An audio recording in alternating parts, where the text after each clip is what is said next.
Well, at the ending of this episode, I officially have no idea where the rest of the season is headed, and I can't wait.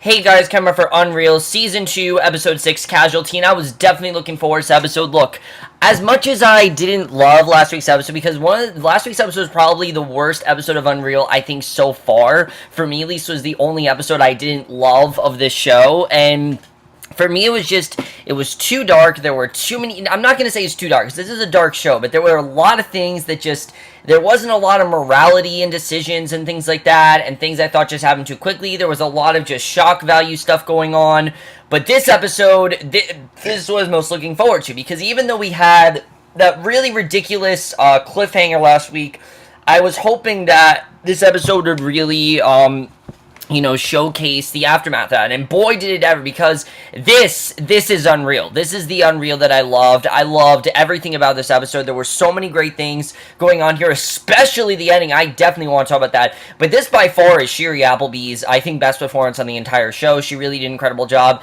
and also, if you guys don't know, she directed this episode, so it's really hard what she had to do, but she pulled it off tremendously. I think it just really shows how versatile of a person Shiri Appleby is, not just as an actress, but as a director, because most times when someone directs an episode, they're not in the episode a lot. This episode is mostly solely focused on Rachel. I mean, there's other stuff going on, but it's basically Rachel's episode, and yeah, every episode kind of is Rachel's episode, but this episode specifically was all about Rachel. What's she gonna do in this situation? Let's just get into this episode, because there's a lot to talk about, and I love the way it starts, because you could tell from last week that Rachel was definitely not over the assault as quickly as she said, because she lies down in a trailer crying.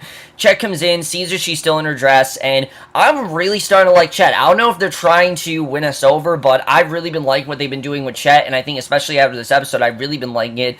She wipes away her tears, tells him that her zipper got stuck, he helps her unzip it. She says Jeremy can't get away with this, and Chet says that he didn't because he fired him, and she's ready to just go to the police. That's what she wants to do, and she just doesn't feel like they ever report anything around there, and she doesn't want to be another sign-up woman. And honestly, I get what she's saying. You know, they never really do much of anything. Things happen and they don't do anything, and that's just kind of the nature of the show. But in a situation like this, she's not one of the contestants. You know, she's someone that's working on the show, and this is obviously a terrible thing that's happened. And honestly, she could really go to court over this, but we know that this is Chet and Quinn's baby, and they're going to make sure that their show stays intact. And if, you know, Rachel goes to the court, they could threaten to cancel the show. So basically, Chet tells her that they can't do that. He says he doesn't know if the police and Jeremy will work out, and she says it's a great idea. He asks if she really wants to do that to Jeremy and to them. He says he knows where all the bodies are buried. Some bodies fall off roofs, and certain people cover it up. And yeah, it's true. I mean, after all the shit they've done, this isn't going to end well for them at all, because, you know, Ruby's parents could go after them, Brandy, I mean, think about all the girls they've screwed over this season. Literally, any of those girls could go after them, and really just one thing, it's going to make them really, you know, look into the case, and it's just not going to vote for anyone if they end up going to court. I thought this way we were headed last year, and luckily they didn't do that. Remember, they were able to cover up Mary's death. They can cover up this, definitely. The thing is, they shouldn't, but they kind of have to, especially, you know, with the business she's in. And basically, she says their word against his, and if he talks, this has to stay in the family. She then goes into a mirror, cleans herself up. She's taking pictures of her bruises and makeup, and she's trying to, like, wipe away all the bruises. Very well done scene. Really great way to start the episode. Really love the way it was done. She's also taking pictures, which I thought she was going to secretly bring to, like, the police or something, but she takes pictures, basically, and tries to, like, draw circles around them to show, like, exactly where the bruises are. But very way to start the episode. Really did love the trauma that she's in. Really to show what Rachel's going through. She's never really felt quite like this before, and it really sets us up for, I think, the most unhinged Rachel has ever been, which is in this entire episode, and possibly for the rest of this season. So on Everlasting, Graham talks about how it is now the hometown date, and that was one of the best episodes of last year. Remember, that was the episode where we got to learn more about Faith and how she was a lesbian and everything. So I was actually really looking forward to that, because that really helped us develop the characters more. And I think they did a good job with it here. We'll get into that in a little bit, but basically the hometown date's going to be going on, and we see John and Quinn are talking now. I was a bit on the fence about John last week, because I just thought he was going to be another persona that they were going to bring into the show to help fix it, and I actually really do like where they're going with him out of this episode. I'm sorry that I complained about him last week, because I like where they're headed with him here. He's not someone that is even part of UnREAL, you know, he's not part of Everlasting at all. He has nothing to do with the making of Everlasting. What he does have to do with is finally being someone else for Quinn to talk to, finally being, you know, some sort of companion for Quinn. Rachel has Coleman, Quinn has John, and I really do like John Booth overall. He seems like a genuinely nice guy, and I really do like him, and someone that Quinn really enjoys talking to. She's talking about Chet and how every gift he has is enormous. John asks her to go next side to stop up after her father's funeral, and Quinn says that she told him it'd be a barrel of laughs and tells him that she needs to come clean about something. She says she went to the award show to meet him, to pitch him, seduce him, and to giving her one of his networks to run, but now, while she still wants the network, she also wants him, and she's genuinely starting to like him. And I know that obviously this is kind of quick, but for Quinn, I can understand. I know a lot of people are saying, why is Rachel and Coleman so close? Why are Quinn and John so close? Mainly because they've never really felt like anything like this before. You know, Quinn always loved Chet, but she doesn't now, and John is exactly the kind of person she needs right now. John's someone that really cares about her and really likes her, and she knows won't betray her. And he asks how she feels about the Bahamas. She says he must own a hotel. He says it's an eco resort. It's an Archipelago, and she says that he owns some islands, and she says he's gonna have to work a lot harder than that to impress her. And I really like their bonding. I really do like what they're doing. I think it's really nice for Quinn, and I definitely do like that. So Rachel goes to Coleman, who shows her pictures taken from the gala and tells that they look like a real power-producing couple. And he then apologizes from last night, says it was just a weird night, and says that he thought about her all night and had some good thoughts. She gets off of him and says that she wants to hear about them, but she has crazy coffee breath, and he tells her to brush her teeth. She says today's gonna be crazy with the hometown dates. He says Jay and Madison can handle it, and she thinks that she should go deal with talking to Darius right now, and he says if she means talking to him and picking Beth Ann and wish her luck. He tells her to brush her teeth, and he can tell that something is going on once she leaves. Just the way that she's moving, the way she's talking, she's being so abrupt and also kind of resilient to anything he does. I mean, he can just tell that there's definitely something going on with her. He doesn't exactly know what it is, but he definitely knows that she's just not acting like herself. This is not the Rachel that he fell in love with. This is not the Rachel that he knows. There's definitely something weird going on with her, and I like that she didn't tell him. You'd think that she would, but she actually doesn't tell him. And all the girls then doing their own separate interviews as to why Darius should pick them, and Graham asks if he's made his choice, and Darius right now says that's a very tough call. All the ladies have so much to offer, and he thinks he'll need some time to reflect. And Graham then calls for a commercial break, and Rachel goes to Darius, asks him how he's doing.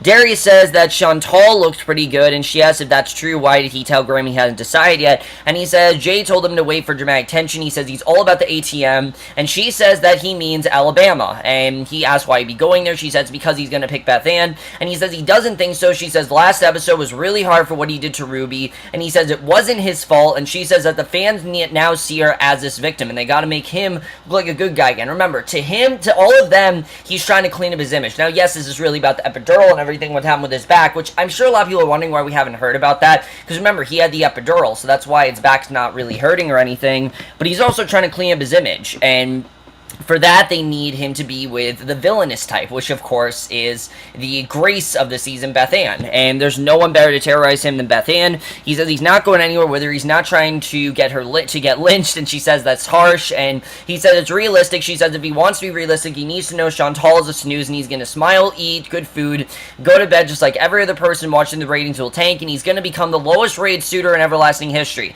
Now, I will say, when Rachel is, you know, on the verge of a nervous breakdown and just not stable, she's like so much better at this. I mean, she always is good at this, but she's so much more manipulative when she's not taking her meds. And she says that they'll put them off the network and tell them that and sell them to some niche cable channel sponsored by Ambien, and basically she'd like to see him get on a camera gig after that, and he says there's no way he's going to Alabama. She runs after him, literally screaming, says it's not a question, and she's his quarterback, she wants to run her plays. He says if she runs the plays, then she sucks, and so far she's run him into an epidural, firing his cousin, and some girl's dad. She says she has fired his ass in rings, this is her job. She does it every stupid day of her stupid life, and if he wants to go ahead and blame her in his life and his career, then go ahead, do it, get himself canceled. And at this point, she's not acting like she's genuinely upset, and you can tell she's definitely taking her anger out on Darius, because again, she can't face that something happened, and she can't just tell anyone what happened and, put her out of her misery.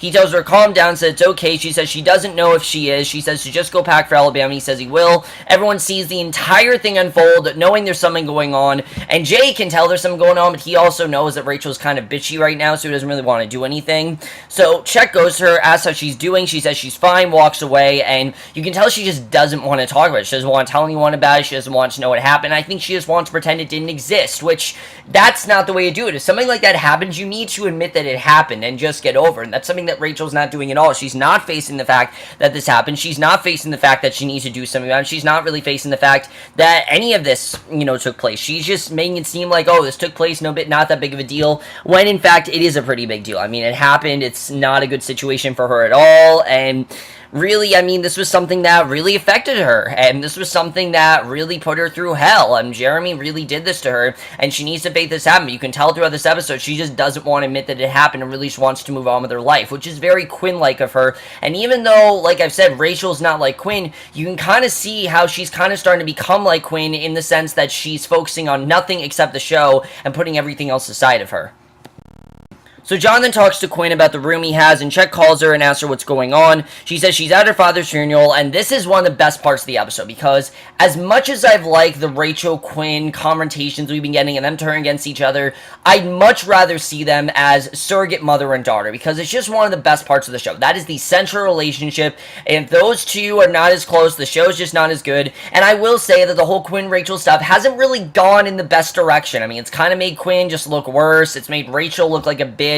And I like what they did here, because I don't think it's been a problem. It has not exactly worked in the way I wanted to, but I like what they did in this episode, because she says she's at her father's funeral, and he asks her about the flowers. She says he's the only person who can make her father's funeral about him, and I love how throughout the whole episode, Chet's still trying to get her. It's pretty funny to watch, and he says it's not him, it's Rachel. Tells her that she has to go back there. She says she'll figure something out. Rachel's outside smoking, and Coleman sees her and asks her what she's doing, because she doesn't usually smoke, and she says she's just hanging out smoking a bud. He asks how it went with Darius. She says great, and he asks if he said Alabama. He says they can leave in the morning, and she says that he's not coming. He says of course he is. He says it's going to be 24, and she says it's going to be 24 hours of mosquitoes and swamps. Besides, she's not great company right now, and he asks why not, and asks what's going on with her today. This is what they've been talking about, and they're bringing, a black guy to the South, and he tells her they should get into some trouble, and he can just tell that there's just something not right about her, just something in the way she's talking, in her speech. I mean, just her smoking in general,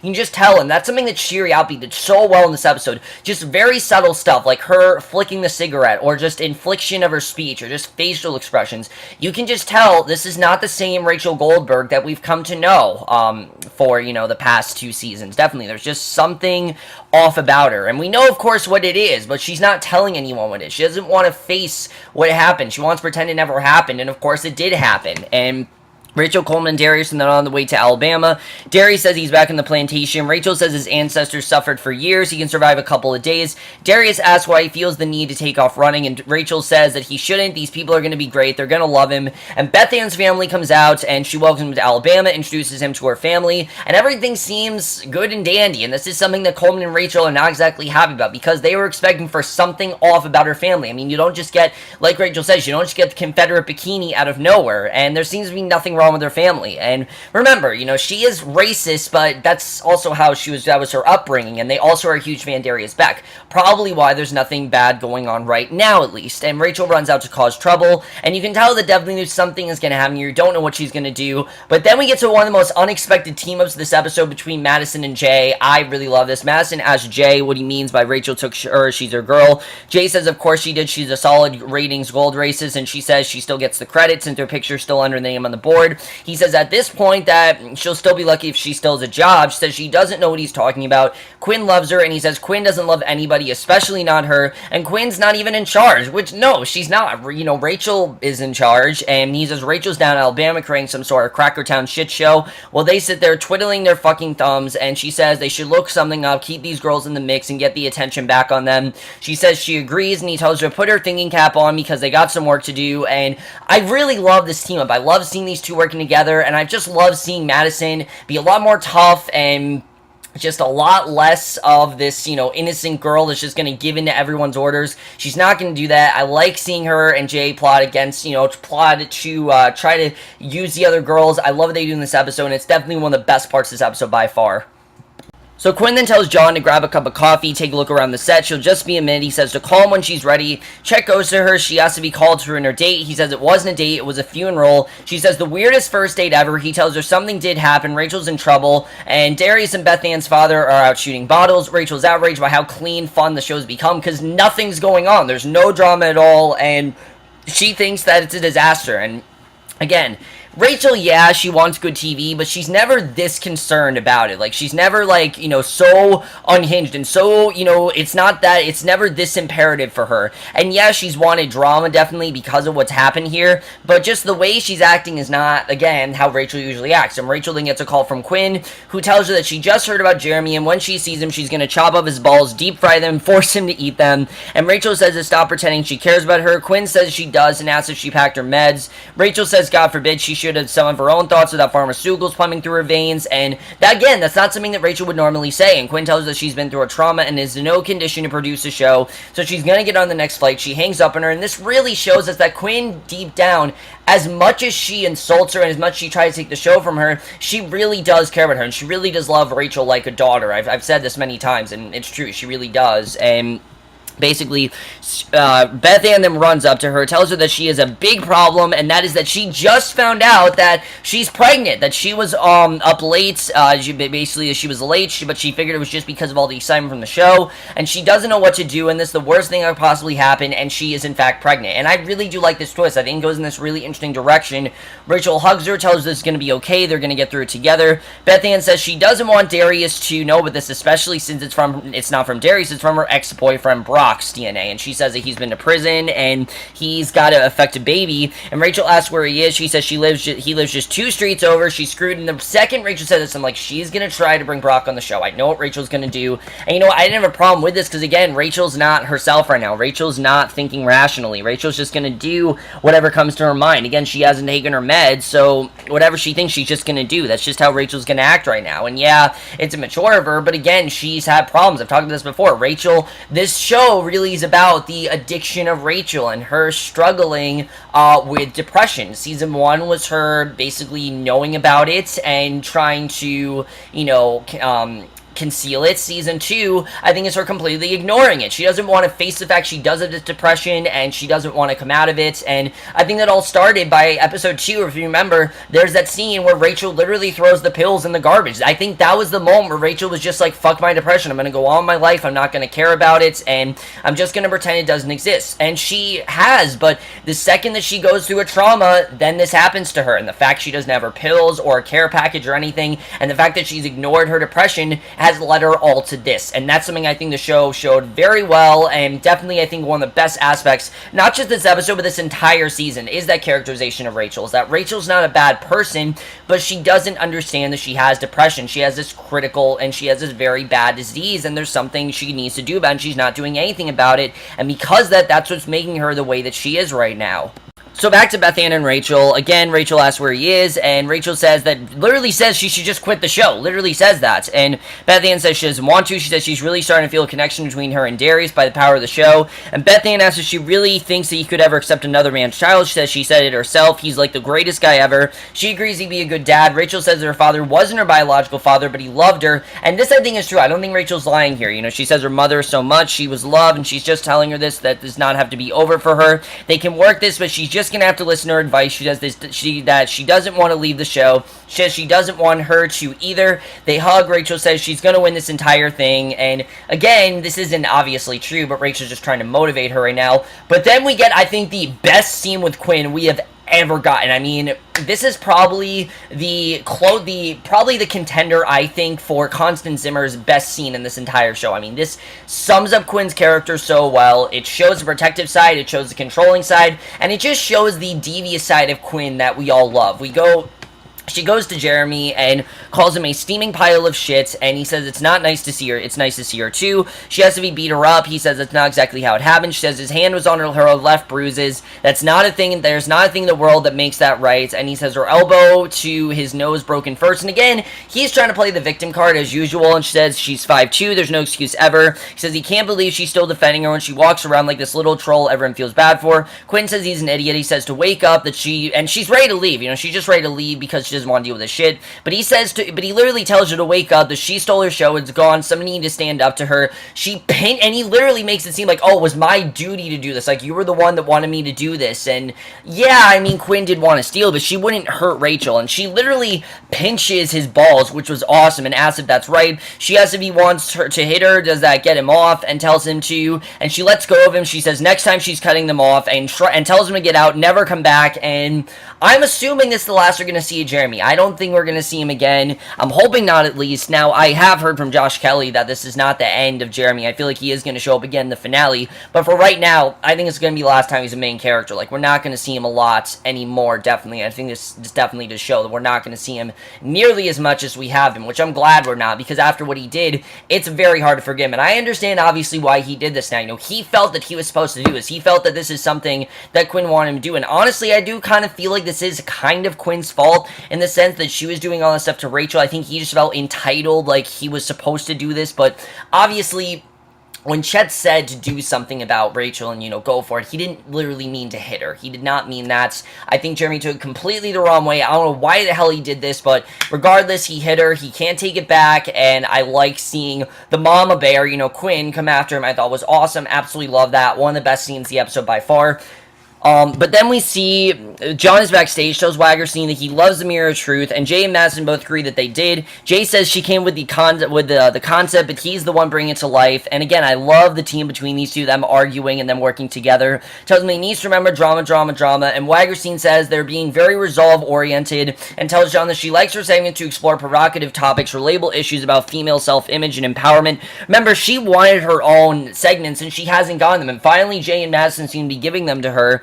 And John says he's imagining the contestants really opening up to her in a wonderful way. Quinn comes in, asks what's happening to her. The show is in Alabama today, and Madison says that Rachel stole one of her girls. Jay says, as producers, they figured why waste a day so they can came up with a segment using the girls that were left behind. She tells them to carry on, tells John that her situation here is a little less containable than she thought, and he asks her if she's talking a couple of hours, and she says he's great. She loves spending time with him, but she has a real issue here. She needs him to leave, and he gets it, you know, he actually doesn't fight with her. He says he gets it, tells her to not be sorry. He's playing hooky anyway. He should get back to the office. Says to call him when she's ready, and Chet goes to her. He says he could be just like John. She says if he could, he would have. And I really like this scene. Again, it shows that John's a good person, but I also love Chet's constant, like, just trying to get her back, doing whatever he can to get her back. He's trying way too hard, but you can't really blame him for trying, definitely. You can't blame him for trying, just like they say you can't blame a girl for trying. Can't blame a guy for trying either, definitely. At least he's trying. And I think that was really funny to see, and definitely one of the best parts of this episode. In a very dark episode,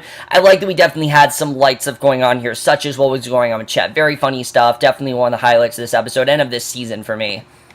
So Jay and Madison then watch the Mirror of Truth segment, which Waggerstein trademarks immediately and says that it was all her idea, which again is totally not like Waggerstein, but I love seeing this more aggressive side of Waggerstein. I just think it's really funny because Waggerstein's always the innocent one. And Waggerstein says that they're all going to take a look into the Mirror of Truth, tells her why they think Darius... Now, I will say, just to say real quick, I do kind of understand why Waggerstein trademarked that, because she wanted her own segment and she didn't, so she kind of said it was hers. But they tell her why they think Darius didn't take them home, and she asks Yael, who says that she thinks it's because he's intimidated, which gets all the girls into this huge fight, which I thought was hilarious. I mean, they all pretty much think Yael's very bitchy, and I don't think Yael's very bitchy. I still have a crush on her, I'll definitely say that. Like, out of all the girls, I think she's the most attractive. And they start exchanging insults, and Chet goes to Madison, asks if she wants to produce something, says to listen to him. She goes to Chantal, whispers something in her ear, and we still don't know what she said. We find a little bit later. Here's my thing. there are a few girls on here that we still know nothing about. Like, who is Jameson? I don't think we've ever heard of her before. We've seen her, but we haven't even heard of her name before. Chantal, we know really nothing about except for her husband, and I want to learn more about these girls, definitely. That's the thing they need to do over the next 4 episodes, is develop these girls a little more, because they just haven't really done that as much. You know, I think we've been so focused on, like, Ruby and people like that we didn't focus enough on these other girls, and I really want to focus on them, because they're just, right now, they're just not as interesting as last year's. I mean, they're attractive, definitely. They're just not nearly as interesting as last year's girls. And that really, I think, is my main problem this season, that they're just not as interesting. Rachel then goes to Coleman, tells him about Beth Ann's kid. She tells him that she has a lot of ideas, and she'll talk to him later, and then he gets a call from Quinn, who asks how she is, and he says if she's talking about Rachel, she's fine. Asks if she can't function without her. She asks if he's Mr. Inside Track, and says that she hasn't told him a thing, and he asks about what, and she finally tells him about Jeremy, and if he keeps her on that, she said she's gonna, set time bomb waiting to go off, and really she is. I mean, throughout this entire episode, it just feels like Rachel's just ready to explode, and luckily she actually, kind of stays controlled throughout this episode. Like, you can tell she's waiting to go off, but she never explodes in this episode, which is interesting. She blows up a couple times, but she never just explodes. Like, we're waiting for that to happen. It never happens here, and I can understand why. Rachel's just very professionally trained with that, and he says she seems fine to him. He's looking at her right now. She says right now she goes back into a corner, chewing on her fingers like they're Twinkies, which is exactly what she's doing. Eyes ablazing, talking as if they're going to save the world, and it really just shows how well Quinn knows Rachel. Even though these two have been plotting against her, just shows how what she's been knowing her. Rachel's been working there for 10 years, so Quinn knows her very well. So back in the Mirror of Truth, Tiffany says it's because he's scared of his feelings. Chantal says it's because he's scared of all the STDs that are flowing around her mouth. He doesn't want his cousin sloppy seconds, and of course, finally, Chantal finds out about it, and Jay asks what they're talking about. Tiffany asks where she heard that. Chantal says it doesn't matter. Jay asks if she just fed that to her. He saw her go in and whisper. Madison says she was just producing, and Wagerstein says it's a safe space. Chantal asks if it's true. Tiffany says she did, and then it gets them all in this huge fight, and it's really hilarious to watch, to see all the girls just fight over this. I mean, again, it's ridiculous, but it's hilarious, and I really do love that. That is the Unreal that I love, is seeing all these girls just fighting with each other. Very fun to watch, and very reminiscent of episode 7, Savior, when they were all together and not knowing what to do. The girls are rarely all together, and this was a lot of fun to watch. Definitely really enjoyed that, and I'm really hoping we see more of this Jay Madison team up in future episodes, because it's definitely one of the highlights we've had here, and I really hope that we see more of these two. I mean, they've been doing a lot more than this season. I really do hope they continue to do just as good work than they did in this episode. So Rachel's then walking with Coleman, and this is really, like I said, she never really has that big blow-up moment. This is probably the closest we get to Rachel just blowing up in this episode, and he tells her that he knows what happened with Jeremy, and Quinn's worried about her, and he is too, and she says that she's totally fine. He says he wants to go to the airport. He is literally ready to go to the airport right now. They gotta get back, and then he's gotta deal with Jeremy, who he wants off the show. I've heard a lot of people complain about how he's too protective of Rachel, but I think he's exactly what Rachel needs. He's someone that is trying to wake her up. He's someone that's trying to tell her, look, this is a serious situation. You can't just ignore it. And, he really wants to do something about it. I've said it before. Coleman's like the normal guy here. He's the one that's not consumed by all of this, reality stuff, because he's not used to doing that. He's done documentaries, and he's not consumed by it, and he actually thinks rationally, which none of these other characters really do, and that's something I really do love about Coleman that we didn't have last year, is that we actually have a rational character, and I really do like that. And basically, he then says that he's never allowed on set. She says that he's being so overdramatic. He says that he thinks she's downplaying this entire thing, which she totally is, and she says she's totally fine sitting here and doing your job, working your ass off, producing a show with a pregnant racist chick, and he says he doesn't feel right outing a pregnant girl in front of her family on national TV. And he says that she's not acting like herself. She's taking things out on Beth Ann, and yeah, that's true. I mean, really, she's taking most of her energy out on Beth Ann, which she obviously should not be doing, and he says they came down here to bring a black suitor to the South. That was their plan. This is going too far. Says she just wanted to remind him of what they've done this season, and yeah, she's not wrong, all the stuff they've done, but doing this is just not something that they would come up with on their own, and she doesn't understand why he cares about this, and he says that he's worried about her. She says she's totally fine. She says to let her go and blow this up. Chet then goes to Tiffany, and obviously, she's going to try to blow this up, so Chet then goes to Tiffany, and I like this scene between these two. He asks her what the sad face is about, other than being doused up in champagne. She says she doesn't know. Maybe it's because she's stuck in a McMansion with 3 bitches, while Darius is stuck with a member of the KKK, as she thinks, and he says he doesn't know how the girls found out about Romeo, and he says that he could help her. He has a deal with her, and I love the look that Tiffany gives him, just knowing, because she clearly knows that he's the one that, told Madison what to tell Chantel and everything. So he says he could help her. He has a deal with her that will help her get into Darius's room, put all the Romeo stuff aside her, and in return she introduces him to her dad, soften him up a little bit. She's looking to he's looking to diverse a little bit, take interest in a pro football team. He says he's looking into getting her to Final Two and do everything in his power to get her to the altar. And honestly, I'm convinced that he's right about this. He actually does want to help her, and I like seeing that. I like seeing for once that Chet wants to help rather than wreck, and that's something we rarely see, which I really do like. So Bethan then goes to Coleman and asks him where Rachel is. He says she's over by the B cam. They're going to shoot from a different angle. He asks her if she's alright. She says she does know she can do this. He says if she doesn't want to tell her parents, then don't. She says Rachel says this is the only chance she has to tell Darius. Says he knows what she's told her and do whatever she feels is right for her. Says she's going to listen to Rachel, and she feels that's the best thing to do, is to listen to Rachel. She thinks she knows what she's doing, and then pretty much all hell breaks loose in the next scene, where she goes to everyone. She thanks Darius for coming to Alabama, and Rachel, up nose to her, is of course with Brock. And I knew this was going to happen just because of how unhinged Rachel is. Now, if Rachel wasn't as unhinged as she was, I don't think she would have really come up with this. He basically tells him that he's just going to tell her that she's the love of his life, she's carrying his baby, his life wouldn't be the same without her, and basically wants him to propose on Beth Ann live on the air. And basically Brock then comes in to propose. Well, not live, because obviously the show's not live, but Brock comes in to propose to her, and all hell breaks loose. Brock thinks the baby is Darius. Her father goes up, tries to get him to leave. Darius calls her Rachel. She admits she loves Darius. He tells her to pump the brakes. I mean, there's just total chaos going on. Beth Ann's father's pointing a gun at Brock, tells him to get out now, or he's calling the sheriff. Brock says it's kind of stupid what she's turned into. Darius tells him to watch his mouth. Beth Ann cries, says she's sorry, and Rachel goes up to Coleman, makes out with him, thinks they really had a victory here. She says that she's so happy for them, but Coleman is quite outraged. She's actually not happy about what they did, because he feels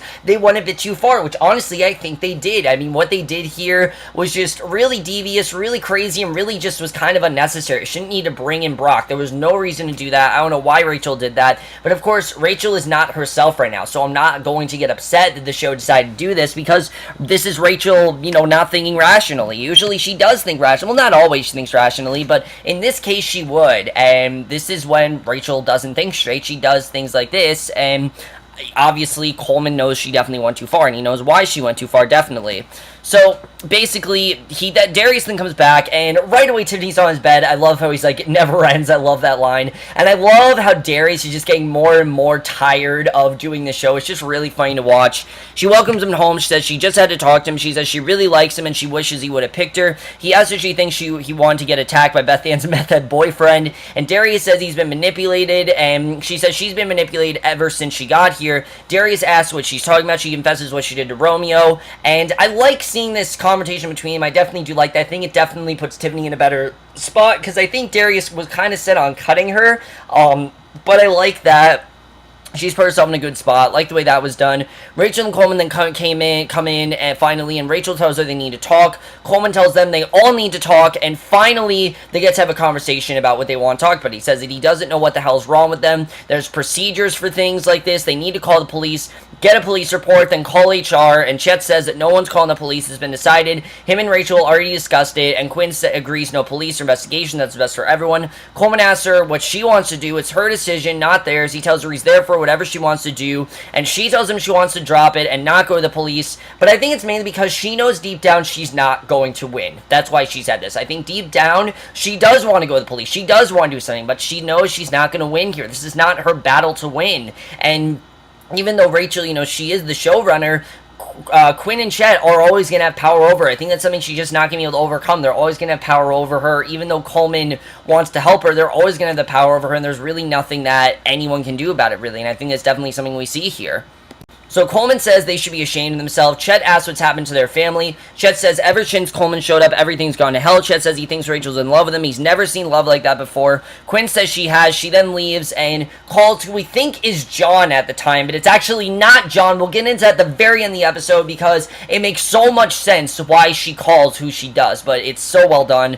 asks what he's doing right now. And on Everlasting, elimination ceremony starts. It's down to Tiffany and Beth Ann. She says she needs America to know. And before he's about to make a decision, Beth Ann says that she needs an America to know he never touched her as much as she wanted him to. She says that he's been a perfect gentleman. There's no way he could be the father for her child unless somehow he chooses to be. She says that she knows she came for a different person with some not so good ideas, but please don't cut her tonight. Let her show him that they can make a great team and a family. He says he's sorry, he can't, but it took guts to do what she just did, and that's why he wants to put money aside for her kids' college fund. So that kind of puts her at a better advantage, and he gives her a hug, tells her it's going to be okay. And honestly, I feel bad for Beth Ann. Even though she was kind of set up to be the villain, we've seen deep down that she really does care about Darius, and she really isn't that bad of a girl. I mean, even though she does have sort of racist type morals, that's just how she was raised, and I think we definitely do see that here. So yeah, I'll even admit that she was obnoxious, but that was really sad. Darius then goes to Rachel and literally flips out at her, which honestly I don't blame for. Yes, what the hell that was, and she says she has no idea. He says he's sick of this shit. She says this, and he says that this is a woman. He came off, that is a woman. He came off great. He seems so sensitive. He doesn't care though. He says that he just kicked out a crying pregnant lady out of his house, and he says he's so over her and all of this shit, and he just wants season to be over. You know, he's tired of this. He's tired of screwing women over, and he just wants to actually bond with them. You know, he's not there to just screw over with women. I love that that's a big difference between Darius and Adam. Adam was perfectly fine with messing around with people or cutting girls like that. He was perfectly fine with that. He had no problem with that because that was just his nature. Darius isn't nearly as schemish as Adam is, and that's something I definitely do like seeing, is that Darius is a nice guy, and again, just like Coleman, he thinks rationally, which is something that the show doesn't need. You can't have someone think rationally because they're going to end up ruining the entire show, and I think that's something that Darius doesn't really understand. You know, you can't really think rationally on this show. That's just not how it really works, and I think it's really interesting. So Wagerstein then goes to Quinn, asks her how she's doing, and she says she's curious as to why she's in her office right now. But other than that, great. And Wagerstein says she just had to ask why she sent John away. Quinn says she had something to do. She says she didn't. Quinn says they had an emergency. Wagerstein says there's no such thing as an entertainment emergency because no, there's not. And Wagerstein says, basically Quinn says that it wasn't about the show. Wagerstein says it was Rachel and asked if she ever asked herself why she cares so much about her, because obviously there's a reason why. So she's going to tell her the one thing that no one else is brave enough to say to her face, which is that she's lonely. And honestly, yeah, I don't think Wagerstein's wrong here. You know, basically, she's kind of afraid of having intimacy. The show is what consumes her. It's all that she has, but it doesn't have to be. She doesn't have to die alone like her dad, and Quinn says she gets it. She's supposed to be taking advice from her underpaid, forever single therapist, and Wagerstein says she actually cares about her, tells her not to sabotage it with John. He may be her last chance, and I understand. I mean, honestly, John's one of the only people that Quinn's had a genuine connection with, and John is, I think, the perfect guy for her. He really cares about her,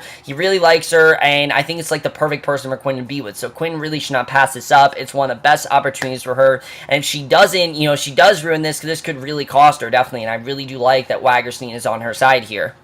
So then we get to the end of the episode, which was so well done. We see Rachel's on her phone. She's deleting the pictures of her bruises, and you can tell she wanted to do something with this. Deep down, she wanted to go to the police, but I think she just knew deep down that it would not be her fight to win, that if she did this, it would just make things worse, and she doesn't want to cause more drama. She's already going through a lot. She doesn't want to cause more, and Coleman comes in, asks her if she's really okay with not going to the police. She says she really thinks the right thing to do. He asks her why she didn't just tell him when this happened, asks if she trusts him, because if she doesn't, then why? And she says Quinn says that he's her Chet, which yeah, she did, and he says he has no idea what that means. He knows deep down that he has nothing in common with Chet. He's not going to leave her here to fester 10 years, and he says he sees who she is and who she can be, and he's taking her out of here at the end of the season, whether Quinn likes her or not. The question is this what Rachel wants? Because Rachel kisses him, he asks her if this is what she wants. She says she doesn't want anything to come between them. He gives her oral sex, and again, you don't really know if Rachel really does want this, or if she's just kind of taking it, if she's just kind of going along with all this, because again,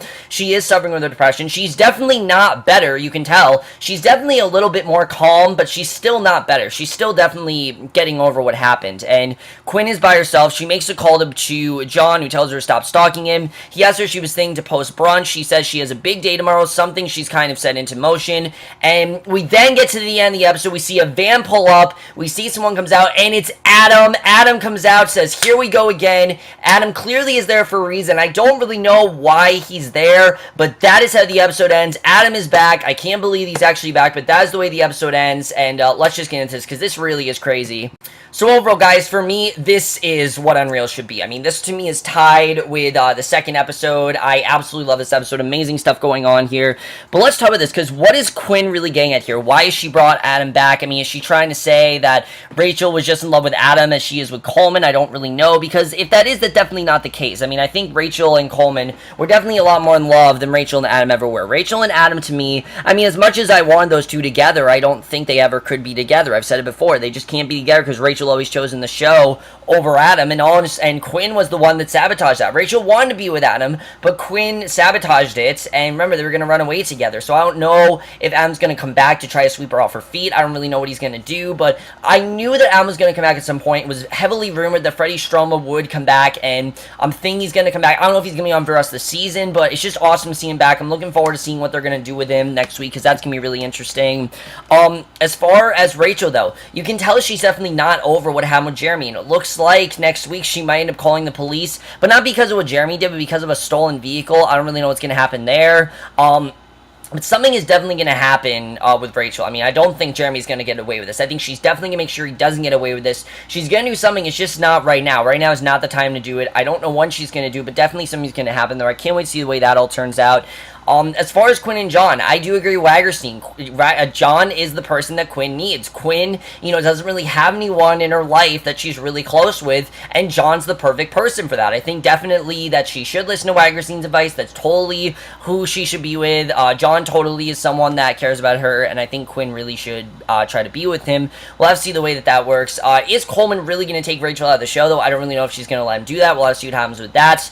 And then, Tiffany. Has Tiffany really gone through the Darius? I hope she has. I mean, Darius as well, he's ready to leave the show. You can just tell he's ready to leave the show. Something's definitely going to happen there. It looks like he's going to get arrested next week. I don't really know what's going to happen with that, because that's going to be very interesting. Romeo's going to show up, I think, next week. I think I saw Romeo in the promo, so I think that's interesting.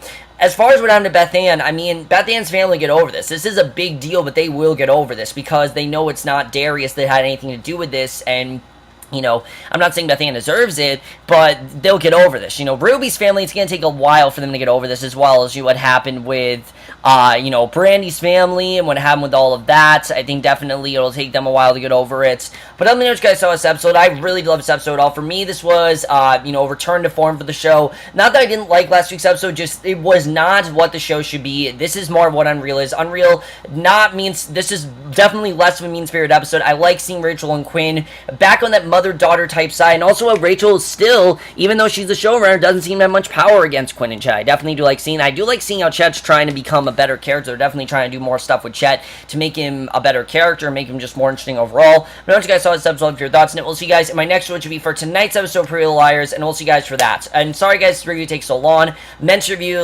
watch the episode last night, just didn't get a chance to till now, but I will see you guys for that. Okay, bye.